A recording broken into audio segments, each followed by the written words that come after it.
what was the turning point that got me into the areas that I'm working in now. And I think just reflecting on that, there are two very key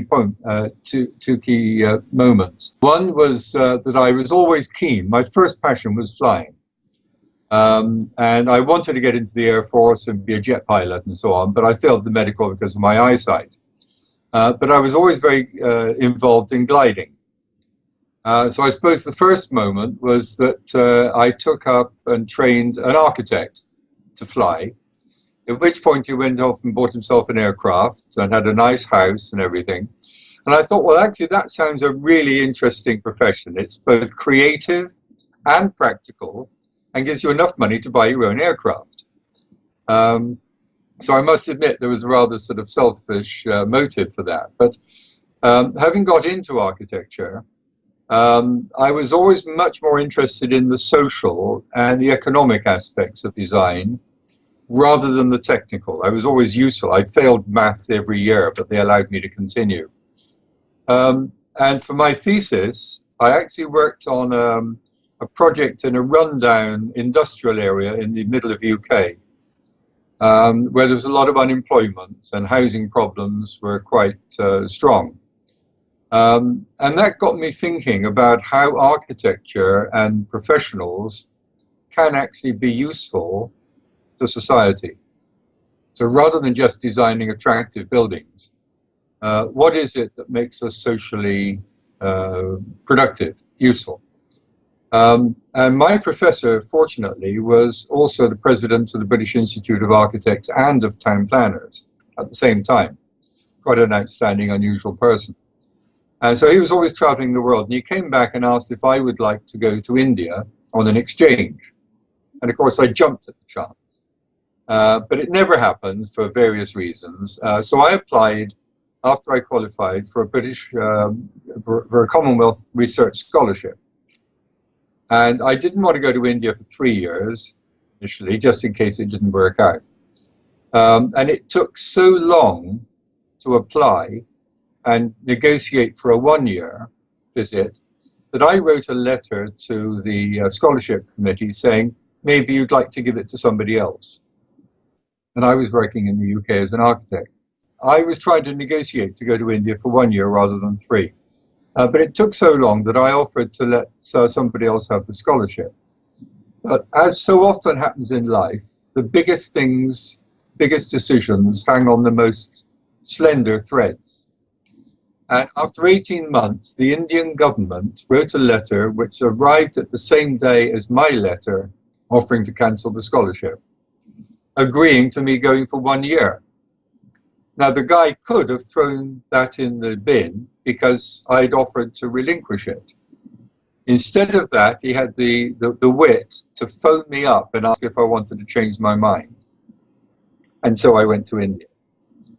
And I've always maintained that whilst I had training in the UK, I had my real education in India. Because I worked then, I spent most of my time over a period of a year working in 2 slum settlements and asking myself, how do people survive? How do they manage? What do they want? What can they contribute? And I was asked by a very senior person over lunch one day what I thought these people, what I was doing. And I told them I'm working in the slums. And they said, what do you think needs to be done? And I said, well, the people tell me that what they want is basic security, basic services, and to be left alone. And that wasn't obviously what they wanted to hear. They wanted to hear, how do we get rid of these problems? And that's when I realized it was actually ultimately a political issue. Why do people migrate from the village to the cities, leave decent housing, and live in a slum? And if there is a universal answer, it's because people want something better for their children. And that, I suppose, was the motive that got me into all of these issues. Land, of course, is a key aspect, and in my view, has never been more important. It is a question of inequality, of a failure of market management. And that was what began to become clear to me in 1970. And that really is my reference. to the work that I've been doing.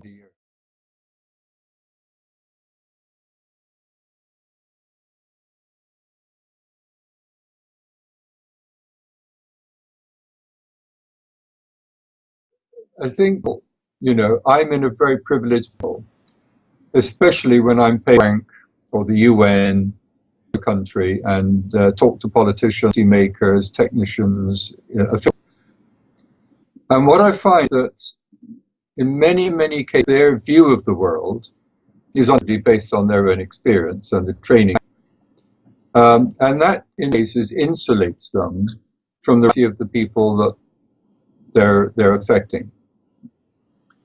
How you address that emotional, cultural, social gap, I think, is a major issue. Because it isn't necessarily that officials and policymakers are hostile to the needs of the poor. It's not that they're necessarily hostile, but they assume they regard as the solution is the answer because they've had professional training, they've had education, they have succeeded in life, and what worked for them should therefore be applicable to everybody else. But even when they are benign and well-meaning, there is an enormous difference in what they regard as appropriate to what the majority of the poor regard as appropriate. And I always find myself coming back to what that person said in 1970s, that they want to be left alone to get on with their life. They don't want to have more barriers than already exist. They want bits of land nobody else wants. They will make something out of nothing. Like the film Slumdog Millionaire showed, they are amazingly resilient and resourceful. They're not asking for massive subsidies to conform to a worldview of the official, which is what I find I'm dealing with in many, many countries, including my own. The UK is offering subsidies to people to get the sort of housing the government thinks are best for them, even if that's not what young professionals want. If you're young, you want mobility. You want to be able to follow your career options rather than be tied to a mortgage. So home ownership, which has been the market-based approach globally in all countries, rich and poor, has major inbuilt limitations. I'm not against it, but all my work shows that the young, the old, and the poor want short-term security and flexibility and mobility. And those, in my experience, are representing at least a third. You get home ownership, which is being put to higher levels than that, the chances are you're investing in property for the wrong reason, and you're going to create a property bubble, which destabilizes national and global economies, as we found in 2007, 2008, and which in London and also in China. So I think it comes down to macroeconomics, it comes down to politics, and it comes down to how we regard the way we organize society. And in my experience, housing and land have never been more important indicators of all these issues, which makes it both frightening in a way if we get it wrong, but also very exciting for professionals working in the field to make sure we get it right.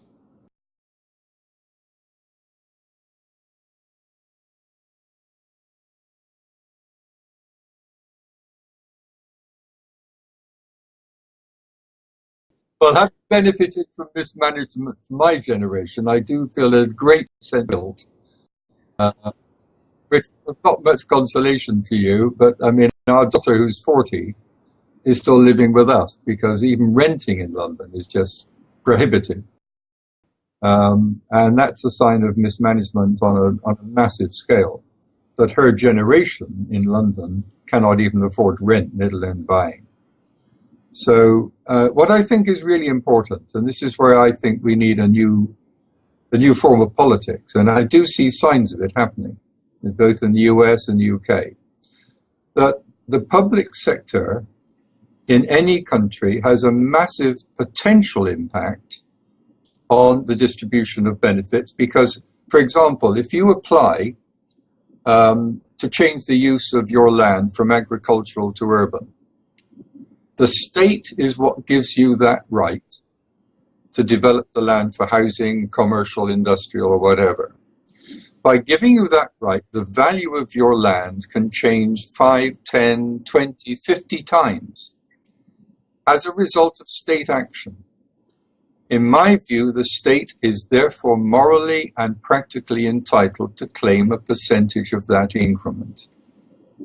So what we need to do is to move towards what I would call social capitalism, where we manage markets in the public interest rather than societies being servile towards markets themselves, which are unaccountable, unelected, and behaving like teenagers. You know, they party without thinking of the long-term or wider consequences. And I think collectively we need international agreement which inhibits the ability of multinationals to operate without taxes in the countries where they make their money, because that undermines opportunities for local business. International agreements on that. We need massive changes of attitude in terms of how land and housing markets work for the benefit of society in the longer term. And so I see housing and land as embodiments of a much wider interest than just designing nice houses. At the moment in the UK, we've had the worst ever floods in the northwest because of climate change. This was overcoming defenses intended to last for 100 years. It lasted 6 years. We've seen floods, massive floods in Chennai in India this last week, in a country which has just been designated as a smart city in India, part of 100 smart cities. You know, we need to get the basics right before we start thinking about smart cities and technological solutions to social problems. You know, these are all tools, but we need to get the relationships between those in power and those needing basic services sorted first, before technology is going to solve all our problems. And I think over 40 years, I've become more and more aware that the political economy issues are the key ones. There's a massive range of examples of innovation, of practical problem-solving awards. I'm a trustee of the Building and Social Housing Foundation, and we sponsor the World Habitat Awards every year. And over the last 25 years, we've sponsored a vast number of really, really imaginative, practical solutions. So the question I ask myself is, if they are so good, why have they not been widely adopted and replicated? I can conclude is that in a world which has become so unequal, a coalition of interest between the political, the commercial, and the administrative elite are benefiting enough from the status quo to feel that they don't need to change. They need to be far, far more effective in either pointing out the consequences of not changing to them, or finding better ways of persuading them that change is in their own interests, as well as in the interests of society in the longer term. And if we can't manage to persuade them, we need to be looking at alternative forms of support.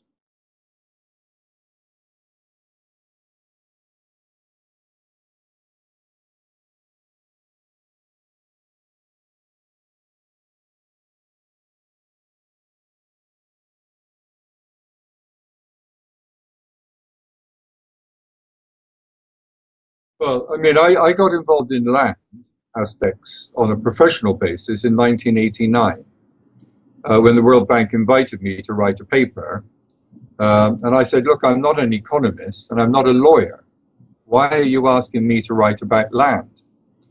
And they said, well, I'd already published something which was a review of informal settlements. And that showed that I could write in a way that, because I'm the world's worst linguist, I understand the problems people have reading English. So I try and explain things as clearly as I can, especially, of course, being married to a journalist.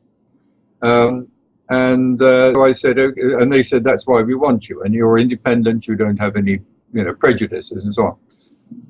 So I thought, well, I'm being paid to be a student, effectively, which is rather nice, So they sent me about 130 documents, books, papers, journals, and so on. And the more I read about land, the more obvious it became that it's a very, very sensitive subject. Very complex, culturally, historically, politically, institutionally, legally. There's different legal systems around the world. Some have been imposed on other indigenous systems and so on. So my conclusion, rather uncontroversial, that you need to be very careful, find out what works and build on it, was my conclusion. I wouldn't have thought that was very controversial, but the bank rejected my paper, said that I was being ideological, and was basically refused to publish it. So when I went independent in 1995, I went to the UK government and I said, look, I've done the research, a small sum I could update it. And then the World Bank published their 1993 sector paper. And I realized then why they didn't want me associated, because that paper was called Housing, Enabling Markets to Work. And that made me very angry, because I've been involved with people like John Turner, who was talking about enabling people, enabling communities. And for the bank to hijack that term and that concept and in the service of markets made me very, very cross. So I wrote this other review and did a lot of research on land. After that, I got funding from the UK government, which was very generous in those days with funding for small practices and individuals. And I did research, and the more research I did, the more I became aware that the bank was being very ideological in pushing a market agenda, a neoliberal agenda. And to their credit, I remember at one of the land policy conferences, one of the senior bank staff saying they now realized that they had over-egged the omelette, was the way he put it. That they needed to be more pragmatic, more context sensitive. And that, coincidentally, is when I started getting involved with the bank. And I've been very proud to have been involved in the last 8 years or so, maybe more, working with the World Bank, mainly in Asia, on land-related issues. I've been very impressed that the bank now does not impose a neoliberal agenda. It wants markets to work, but it wants them to work in the public interest. And so we've been promoting, I've been working recently with the bank in India, China, Mongolia, Solomon Islands, Vanuatu, Vietnam, Indonesia. So a wide range of countries, from the smallest to the biggest. And throughout that, we've been trying to find ways in which people can get access to land and housing in ways which are appropriate to their needs and affordable within the economic resources available. And we've been trying, I have to say, without much success so far. But then again, you look at, sometimes I'll get an email saying, something you proposed 4 years ago has just been approved. So sometimes the gestation period for an idea or a proposal can take some time and can often succeed for reasons totally different to the ones you expected. So one has to ride the waves of the tide in and out, and row as hard as you can all the time in the direction you want to go. And I suppose the most significant moment in my whole career was an event with the World Bank when I'd been doing research in Cambodia, not funded by the bank, but I've been doing research, and there'd been a problem with the bank funded project. which had also been funded by other donors. And some people living on the edge of a lake had been evicted because the land had been changed from public to private for a very strong commercial interest. And these people were being evicted, and an NGO applied to the bank saying this was not acceptable. The bank had failed to protect them. I was appointed as the technical expert on an investigation. And what was very interesting was that we found that although some of them probably had no real claim to be where they were, the fact that the complaint and the appeal was justified because they had been denied due process.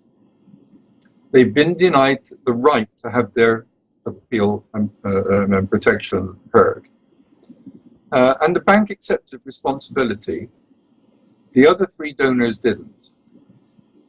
And the bank stated, and I was at the board meeting in the World Bank as part of the panel session, and the bank actually cancelled all loans to Cambodia as a result of that situation until a resolution was made. So you become well aware that there are principles involved, and I was very impressed by the president of the bank, who I think was a Republican, who actually said, if the World Bank doesn't stand to protect the poor, why does it exist? That for me was a very, very impressive viewpoint. And so I've been very happy working with the bank since. I think it is struggling, but it is also under competition from other sources of funding. So the whole world in which we're working is changing so fast, both within the bank, of course, and also within other donor agencies. China's involvement in developing countries, particularly in Africa, is raising questions of conditionality, of ethical use of resources and so on, and how you balance national interests with wider interests. So I think that the world that we're living in now is changing so fast that we do need to be working both globally through the UN, the World Bank, European Union. All of these organizations need to be trying to create a much more level playing field in terms of investment opportunities and so on. And we need the public sector nationally to be stronger in making sure that these are carried out and that the poor are not suffering more than they have to. There's one more thing I'd like to say. At my stage of my career, the greatest satisfaction I get is working with people of the generation. And I've been very, very happy and privileged in the last few years to have interns from places like Darmstadt, Munich, IHS, UK universities working. Because A, it keeps me sharp. It means I can take on things that I otherwise couldn't take on. And hopefully it's a mutual benefit that I can pass on what I've learned in ways which are useful to people starting their careers at a time when it's actually quite difficult for young professionals, I think, to get their first few steps on the ladder. So I get as much pleasure from that as I do from anything else.